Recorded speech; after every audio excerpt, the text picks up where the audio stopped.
Hi folks, this is a short video to help you out with you working with discount bonds. So in this question what we have is we have a company that issued bonds. The face value of the bonds are $820,000. The coupon is 7%. We know that because normally after the face value, that's normally where we would state the coupon, and remember it's always an annual rate.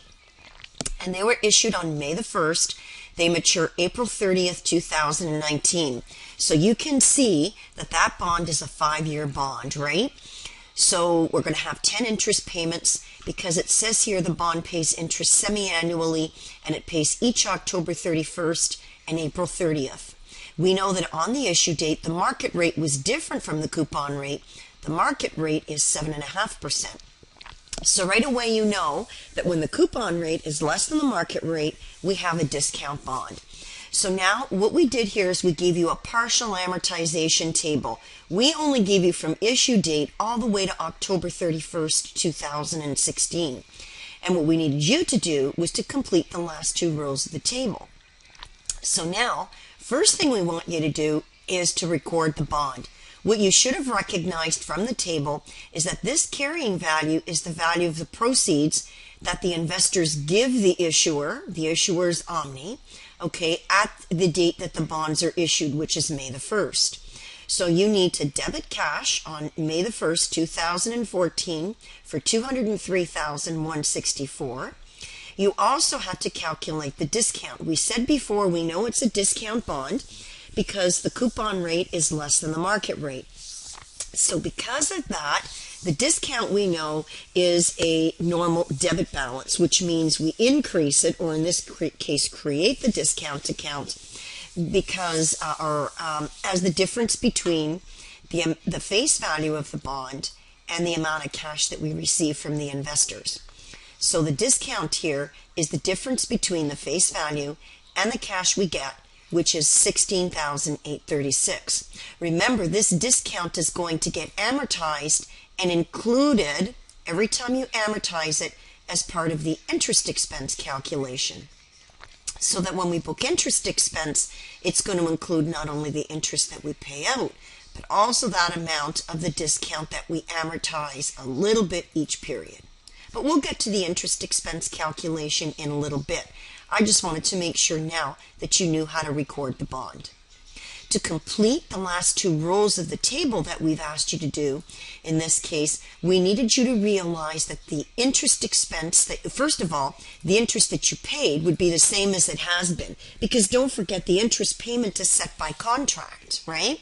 So the interest that you pay, or that we gave you of $28,700, is really your $820,000 times 7% times 1/2. That is $28,700, right? So what we're calculating here is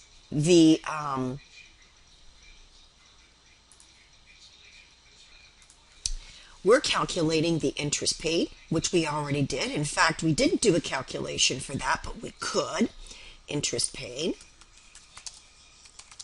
is going to be equal to your $820,000, which is your face value, times your coupon rate, times 1/2, because that amount of interest is paid semi-annually. They told us that up here, right?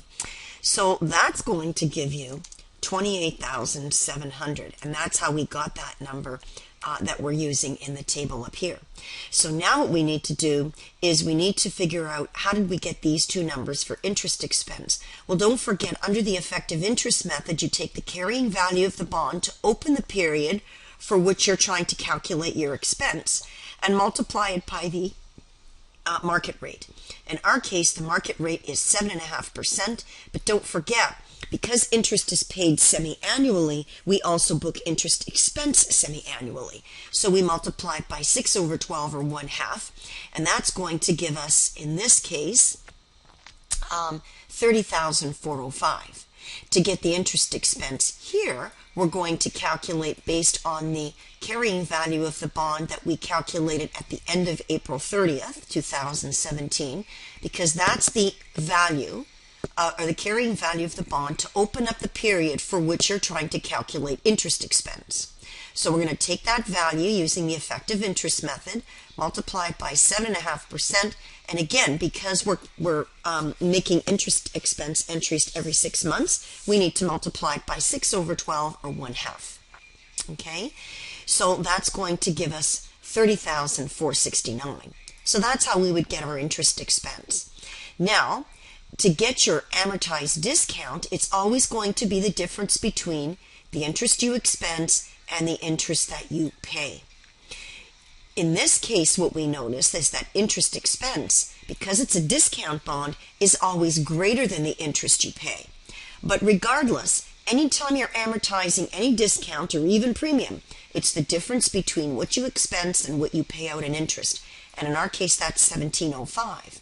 So now to calculate the carrying value of the bond at the end of April 2017, that's the difference between $900,000.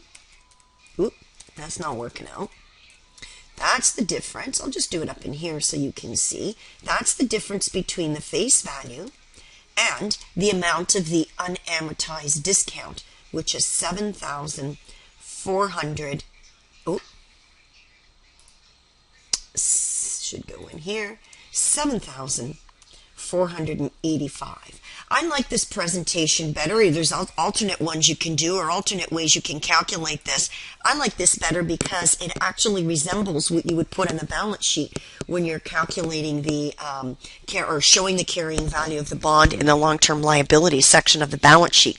So from a student perspective, it might be a little bit less to remember. But in any case, there's different ways you can calculate it, but that's one of the more popular ways that I find, and that will give you the carrying value. Similarly here, we get this carrying value of $814,284 by taking the, actually, this isn't 900,000. This is 820,000. So we get this guy here by taking 820,000 and subtracting from it the unamortized discount, which we know is $57.16. And that's also going to give us $814,284. So again, we use the face value of the bond and deduct the unamortized discount to give us the carrying value. Similarly here, take the face value and deduct the unamortized discount in order to get the carrying value of the bond. All right, so that will help us to complete these last two rows. Now, we wanted you to do a calculation to calculate interest expense. So if you go down here, we also wanted you to calculate interest expense over the entire period that the bond is outstanding, over its lifetime of the bond. So that would be till the day it matures, which is April 30th, 2019. So how could you do it? Well, your text showed you a couple of different ways to do it. You could use the calculation below, which is let's do a calculation of everything that we as Omni, the issuer, would have to pay back to the investor. And let's compare that to what the investor gave us. We already know what the investor gave us, but what are we going to have to pay back our investors throughout the term of the bond? The difference between what you have to pay back to the investors as the issuer and what the investors gave you is basically your cost of financing or your interest expense over the entire period. So let's calculate. We know that we have to pay back our investors at the end of the 5 years the face value, which is $820,000. We also know that every 6 months for 5 years, which is 10 periods, we have to pay them back $28,700. So we're going to be paying back these guys $1,007,000 over the 5-year period.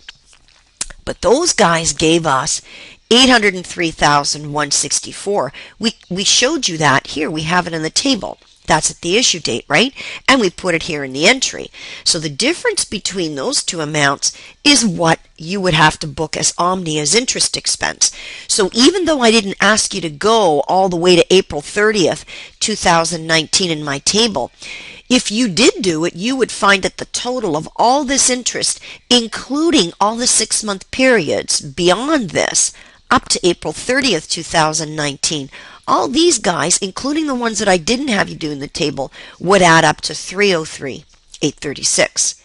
The other way you could calculate the interest expense is you could say, well, I know that interest expense every period is the cash interest I pay plus the discount I amortize.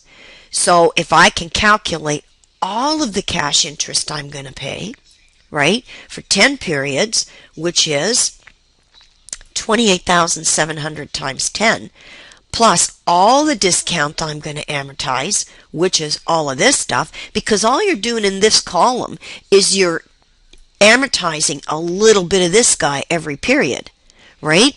So in other words, all of this, by the time I get to the maturity date of the bond, is going to be fully amortized. So all the payments I make in cash to my investors over the 10 periods, which is 5 years times 2 periods a year, plus all the discount that I'm going to amortize over the life of the bond, is going to give me the same amount, 303,836. All I'm really looking for is interest expense over the lifetime of the bond.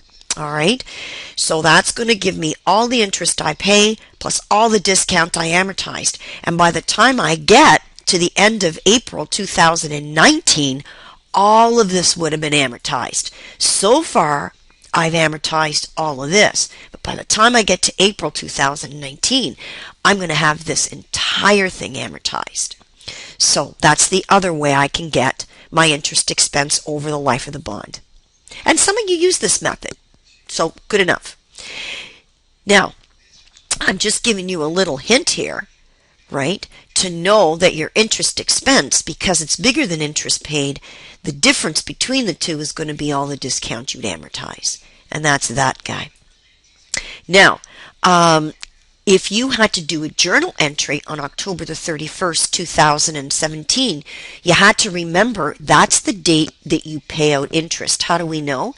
Because don't forget, your table is set up based on the dates that you pay interest. So now we want to make a journal entry that records for the 6-month period that ended October 31st, 2017, the interest expense you booked and the interest that you paid. The difference between the two would be any of the discount that you amortized. So the entry that we're looking for is to debit the interest expense, credit the cash that you paid out, and the difference would be the discount you amortized. Notice now that what we do when we amortize discount, we credit it, right? Don't forget, when we set up the discount, we debited it, but when we start to reduce it or amortize it, we credit it.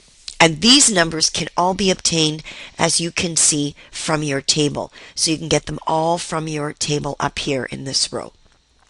Now, the other thing we wanted you to do was to, at this same date, prepare a partial balance sheet. So remember what I told you. Doing a partial balance sheet, you're going to look at the face value of the bond, less the unamortized discount, and that should give you the number you have in the table, which is your bonded carrying value, which should be this little guy here. Okay? Now, we want you now to assume that Omni decided to retire the bonds after interest is paid on October 31st, 2016. So now we just had to go to a different line in the table. And they were going to pay out their investors $812,000. We want you to make the entry to record the retirement. The first thing you have to remember is that you're going to remove the bond and any unamortized discount to the retirement date. So, my spelling isn't very good here. So all we're going to do is we're going to remove all of our bond, because we're not going to pay it at April 30th, 2019. We're buying it back from the investors. So we're going to remove the bond and any unamortized discount. Well, if you go back to this date, you can see the unamortized discount. It's right in your table. Here's our period, and here's our unamortized discount, $91.90. So we're going to get rid of the two of those guys, right? So we'll get rid of that. That's what we did. That's what we did here. right? Remove the bond and any unamortized discount. We did that by this debit here and this credit here. The question already told you that you're paying out the investors $812,000. So now what you realize is that you're a little light on the debit side. So because we're looking for a debit, we're going to have to debit the loss on retirement for the difference, which is $1,190. You can plug it if you're having problems calculating it any other way, but the way you can rationalize it from an accounting perspective is you can say, well, the bond is sitting in our books at carrying value at this date of $810,810. We're paying more money to the investors to get rid of a liability that on our books is actually less. Right? So if it's costing us more to get rid of a liability than we've actually got it booked in our books, we got a loss because we're paying out more money than the liability is actually sitting on in our books. So that concludes this short video on a discount bond. So hopefully you found it helpful.